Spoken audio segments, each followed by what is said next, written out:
प्रणाम गुरुदेव। गुरुदेव, अध्यात्म रहस्यमय क्यों है? महत्वपूर्ण सवाल है। अध्यात्म रहस्यमय क्यों है? वास्तव में जो भी है अस्तित्व में, वह सब रहस्यमय है। रहस्य का अर्थ है जिसका आदि नहीं पता, अंत नहीं पता, क्यों है इसका उत्तर नहीं दे सकते। मिस्ट्री शब्द अंग्रेजी का रहस्य के लिए बना है, मिस्टीरियस से। जैसे अभी ठंड के दिनों में सुबह मिस्ट धुंध होने लगी, कोहरा छाने लगा, पंछियों की एक कतार उड़ रही, अचानक धुंध में गायब हो गई। आई कहाँ से थी ये भी नहीं पता, इस तरफ भी नहीं देख पा रहे, उस तरफ भी नहीं देख पा रहे, कहाँ से आई कहाँ गई, बस क्षण भर को दिखी पंछियों की कतार और गायब हो गई। अस्तित्व में जो कुछ भी है सब ऐसा है जिसको हम कॉज एंड इफेक्ट, कार्य कारण के सिद्धांत के अंतर्गत व्याख्या नहीं कर सकते। जो कुछ भी महत्वपूर्ण है वह सब रहस्यमय है। चलो अध्यात्म को छोड़ें। किसी के हृदय में प्रेम का भाव जन्मा, क्या यह रहस्य नहीं है? यद्यपि हजारों कवियों ने लाखों गीत लिखे प्रेम के, समझाने की कोशिश की, आज तक कोई समझा पाया क्या? वह एक रहस्य है, एक मिस्ट्री है। यह अस्तित्व क्या है, संसार कहाँ से आया, कहाँ जा रहा है, क्यों है? हजारों हजारों दार्शनिकों ने न जाने कितने कठिन कठिन उत्तर दिए, लेकिन एक भी सवाल का उत्तर नहीं मिला। वो प्रश्न अभी भी ज्यों का त्यों है। छोड़ें संसार की, अपने स्वयं के बारे में कि मैं कौन हूँ, क्या हूँ, क्यों हूँ, कोई उत्तर नहीं है इसका। तो एक होती है पहेली, जिसको हम गणित के हिसाब से तर्क पे चल के सिद्ध कर सकते हैं, हल कर सकते हैं। और एक होता है रहस्य, जिसके हल करने की कोई संभावना नहीं, ना आज तक हुआ है और न कभी भविष्य में होगा। तो पहेली और रहस्य के भेद को समझ लीजिए। पहेलियां जितनी हैं वो मनुष्य के द्वारा निर्मित हैं, वो उनको सॉल्व कर सकता है, सलूशन निकाल सकता है, उसी ने बनाई हैं। और जहाँ जहाँ विराट के हस्ताक्षर हैं वो हमारे द्वारा निर्मित नहीं है। हम उसका आगे पीछे का जान नहीं सकते, हम खुद ही बीच में हैं। तो कोई कॉज एंड इफेक्ट रूल, कार्य कारण का सिद्धांत इस पर लागू नहीं कर सकते, इसलिए वह रहस्य है। तो याद रखिएगा, जीवन में जो भी विराट है, असीम है, अस्तित्वगत है, वह रहस्य है। क्षुद्र बातें हमारी व्याख्या के अंतर्गत आती हैं। गणित मनुष्य ने बनाया है, तो गणित की पहेली मनुष्य बनाता है, उसको सुलझा भी मनुष्य सकता है। ये काल्पनिक चीज है, अस्तित्वगत नहीं है। गणित का कोई अस्तित्व नहीं है कहीं, ये हमने ही बनाया। संयोग की बात, आदमी की 10 उंगलियां थीं तो 10 तक की गिनती का उसने गणित बना लिया। अगर हमारी उंगलियों की गिनती अलग होती, कुछ 8 होती, तो गणित बिल्कुल दूसरे प्रकार का होता। तब 4 और 5 मिलके 9 नहीं होते, क्योंकि 8 पर गिनती खत्म ही हो जाती है। 4 और 5 मिलके 11 हो जाते, 8 के बाद सीधा 11 आता।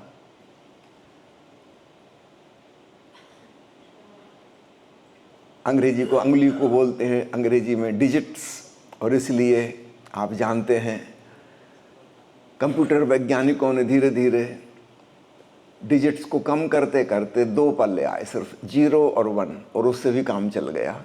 10 तक की कोई ज़रूरत ही नहीं, 0 और 1, उसकी डिफरेंट सेटिंग से सब कुछ सॉल्व हो गया। आप समझ रहे हैं ना, मनुष्य के द्वारा निर्मित है गणित, गिनती।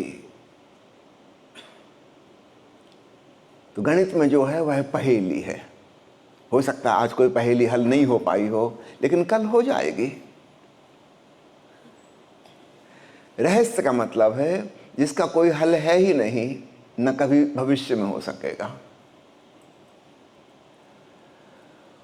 अब याद रखिएगा, जहां रहस्य है वहां आनंद है, वहां जीवंतता है। और जहां मुर्दा चीजें हैं, चाहे वो गणित की हो कि फिजिक्स केमिस्ट्री की हो, जहां मुर्दा चीजें हैं वहां आनंद नहीं हो सकता। हिसाब किताब हो सकता है पर आनंद नहीं हो सकता। कोई प्रफुल्लता उसमें नहीं हो सकती। उपयोगी हो सकती हैं पर आनंददायी नहीं। इस भेद को स्मरण रखना। जहां रहस्य है वहां आनंद है, जहां रहस्य नहीं है वहां पर आनंद नहीं है। इसको और संक्षेप में हम करें तो जो अज्ञात है और अज्ञेय है वह आनंद है, और जो चीजें ज्ञात हैं अथवा हो जाएंगी, जहां हम अज्ञात का गला घोंट देंगे, सब चीजें पता हो जाएंगी, वहां पर आनंद समाप्त हो जाएगा। मुर्दा चीजों के साथ आनंद नहीं हो सकता, उस जीवंतता के साथ होता है। कोई युवक युवती आपस में प्रेम में पड़ गए, अभी एक दूसरे को जानते नहीं हैं, बड़ा रहस्य पैदा हो रहा है, बड़ा गहन आकर्षण पैदा हो रहा है कि न तुम हमें जानो न हम तुम्हें जाने, मगर लगता है कुछ ऐसा कि मेरा हमदम मिल गया। इन्हें मिल जाने दो, इनका विवाह हो जाने दो। यही एक दूसरे से लड़ रहे होंगे, कहेंगे अरे हम तुम्हारी नस नस जानते हैं।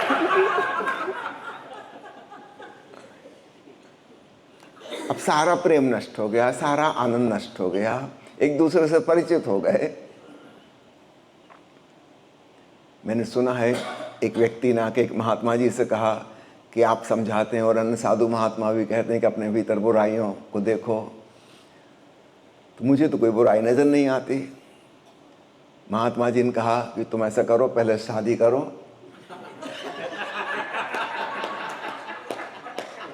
तुम्हारी पत्नी न केवल तुम्हारी बुराइयां, तुम्हारे पूरे खानदान की बुराइयां, यहां तक कि तुम्हारे पूर्वज जो हो चुके हैं उनकी भी बुराइयां तुम्हें रोज रोज बताएगी, रट जाएंगी, 15-20 दिन में सब रट जाएंगे। तुम्हारा पूरा खानदान बेकार है।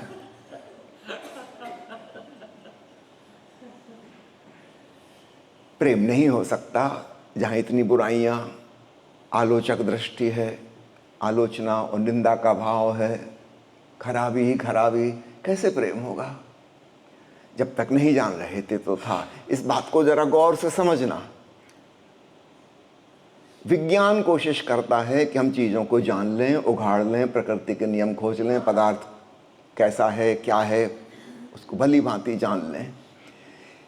उपयोगिता है इसकी, यूटिलिटेरियन वैल्यू है, पर जैसे जैसे विज्ञान बढ़ता जा रहा है प्रेम और आनंद नष्ट होता जा रहा है। आप इस बात को गौर कीजिएगा। आज से 200 साल पहले जितने प्रसन्न लोग रहते थे आज उतने प्रसन्न नहीं रहते। और शिक्षा बढ़ जाएगी और विज्ञान बढ़ जाएगा, सब चीज़ें आपके हाथ में हो जाएंगी, रिमोट कंट्रोल से चलने वाली।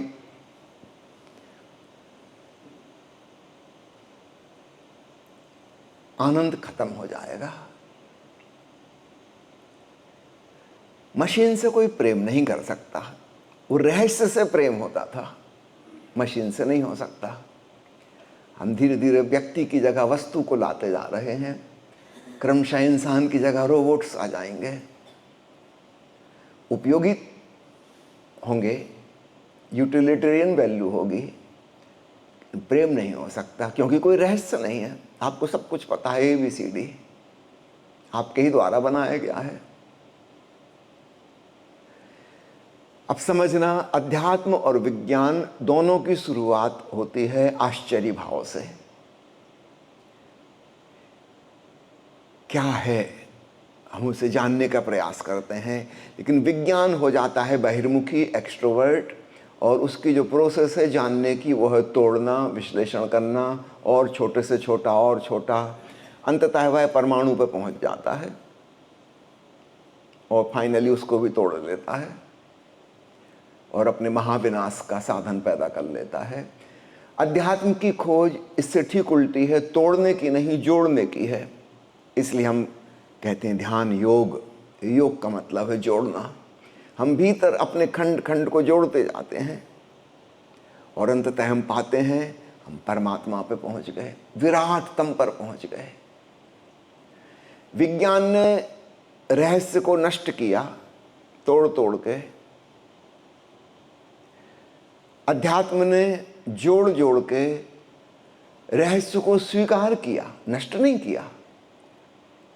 अंततः रहस्य को जानने वाला, जिसे हम ऋषि कहते हैं, वह स्वयं एक मिस्टिक हो गया, वह स्वयं ही रहस्यमय हो गया। ऐसा नहीं कि उसको किसी चीज के उत्तर मिल गए, वह निष्प्रश्न हो गया। इस भेद को खूब स्पष्ट रूप से ख्याल रखना। वैज्ञानिक को उत्तर मिलते हैं, ऋषि निष्प्रश्न हो जाता है, उसके सवाल गिर गए, संदेह मिट गए, उसने जीवन के इस परम रहस्य को अंगीकार कर लिया, गले लगा लिया, उसके साथ एकात्म हो गया। उसको खोजने, जानने, तोड़ने की कोशिश में नहीं है वो। इसलिए ऋषि परम शांति में, परमानंद में, सच्चिदानंद में पहुंच जाएगा, बड़ा सृजनात्मक, क्रिएटिव हो जाएगा। और विज्ञान अंततः विध्वंसात्मक होने के लिए बाध्य है, क्योंकि उसकी प्रोसेस ही तोड़ने की है, मिटाने की है। तो एक पहुंचता है परमाणु पे, दूसरा पहुंचता है परमात्मा पे। एक पहुंचता है क्षुद्रतम पर, दूसरा पहुंचता है विराटतम पर।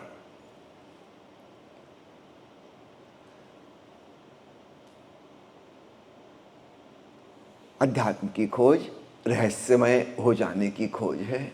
ऐसा नहीं कि हम सुलझा लेंगे और इसका फार्मूला बन जाएगा छोटा सा, और किताब में लिखा जाएगा, वो कोई भी उसको पढ़ लेगा और वो जान लेगा। ऐसा कभी नहीं होगा। जीवन रहस्य है। जीवन में जो जो महत्वपूर्ण है, अर्थात जीवंत है, वह सब रहस्यमय है, वो कभी नहीं जाना जाएगा। हाँ, उस जानने की प्रोसेस में हम उसके संग घुलते मिलते जाएंगे, हम उससे जुड़ जाएंगे, हम भी रहस्यमय हो जाएंगे।